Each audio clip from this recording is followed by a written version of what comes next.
The Russo Brothers, aka the directors of Avengers Infinity War and Endgame, are back with their latest Netflix film. But with critics slamming it, is The Electric State really as bad as they say, or is there more to it? Let's get started on my review of The Electric State. Let's go.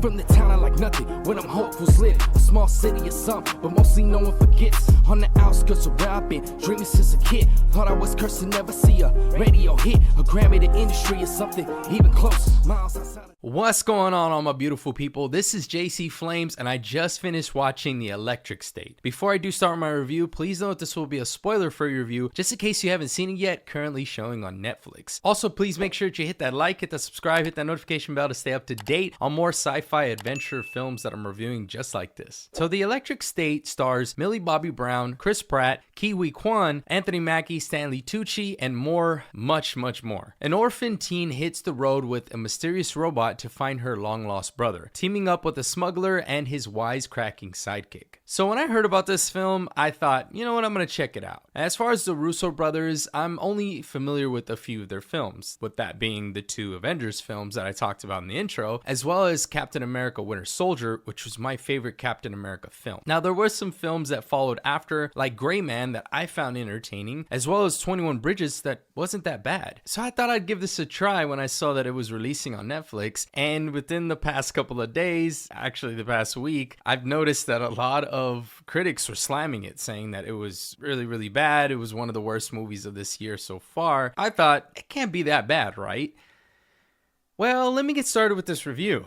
Set in an alternate 1990s era where robots were once part of everyday life, The Electric State follows Michelle, aka Millie Bobby Brown. She journeys across a desolate landscape searching for her long-lost brother. Alongside her is Kid Cosmo, a remote-controlled droid, and Chris Pratt's character Keats, a smuggler with his own robotic sidekick. And what could have been a deeply haunting, thought-provoking sci-fi tale is instead a shallow, formulaic hero's journey that feels kind of like an amalgamation of other movies that were much better. Now, in case you guys are wondering, this is based on a book. The film takes loose inspiration from Simon Stellenhag's, I hope I'm saying that right, his illustrated novel, but the adaptation strips away from the book's eerie loneliness in favor of Marvel-style quips and forced sentiment moments. I mean, just speaking from everything that I saw within the first 20 to 30 minutes, not only did I guess most of the plot, and it feels so formulaic, the thing about it too is that the world building is inconsistent. Despite advanced neural technology and sentient AI that's pretty much involved in this movie, everything still looks like the 90s, complete with dial-up internet and outdated consumer brands shoved in for cheap nostalgia. So I did kind of get where they were trying to go with this. It does kind of feel at times like it is an old Star Wars film, or even like Disney's recent Skeleton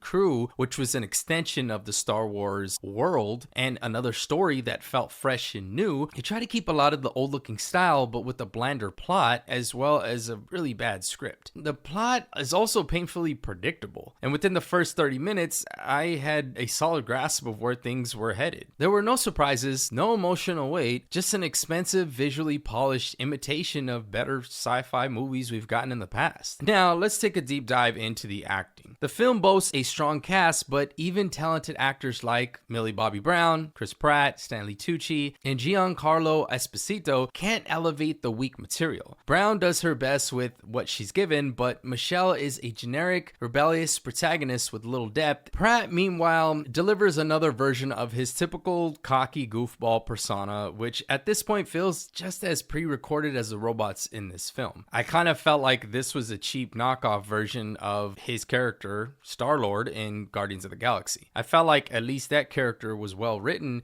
and had more to work with. The supporting characters, including a trash-talking droid voiced by Anthony Mackie, and Woody Harrelson as an animatronic Mr. Peanut. Yes, really, they decided to go with Mr. Peanut out of all the brands you could use, and it only adds to the film's tonal confusion. Instead of crafting compelling human-robot dynamics, the movie turns its AI characters into relentless machines that are just jokes. jokes. And it's almost like the goal for this film was to just have them say some quick, witty jokes rather than forming some meaningful relationships with any of these characters. Now, let's talk about the dialogue and writing, because that was another thing that I was not only conflicted on, but I did not like. If there's one thing the Electric State has in abundance, it's exposition. Characters constantly explain things that the audience could easily catch on to, often in the most awkward ways possible. There's a lot of things in there you're like, okay, didn't really need that. Or, all right, we got an extra joke. And with that said, the film's humor also feels forced, with robots trading jokes that sound like they were lifted straight from ChatGPT. Now, here are my final thoughts, you guys. Despite its massive $300 million budget, yes, I read that, and that also made me scratch my head more. The Electric State is little more than a hollow imitation of better sci-fi movies. It borrows visuals from its source material, but strips away any of its real eerie beauty, replacing it with predictable action and forgettable humor. The film desperately wants to be a fun, nostalgic blockbuster, but instead it feels like a cheap knockoff, one that might trick you into thinking you're watching a real movie, but leaves you feeling nothing by the end. I mean, even the music is so formulaic at times in this film, and it also made me laugh and scoff a couple of times. This is yet another soulless Netflix spectacle that lowers the bar for what sci-fi storytelling could and should be. I'm honestly getting tired of Netflix using their big budgets for manufactured movies like this with horrible scripts that sound like AI wrote them. And not only that, but they get big name actors to attract more audiences to them. It's kind of like clickbait. With all that being said, I'm gonna give the Electric State 1.5 flames out of 5 and a horrible film rating. My God,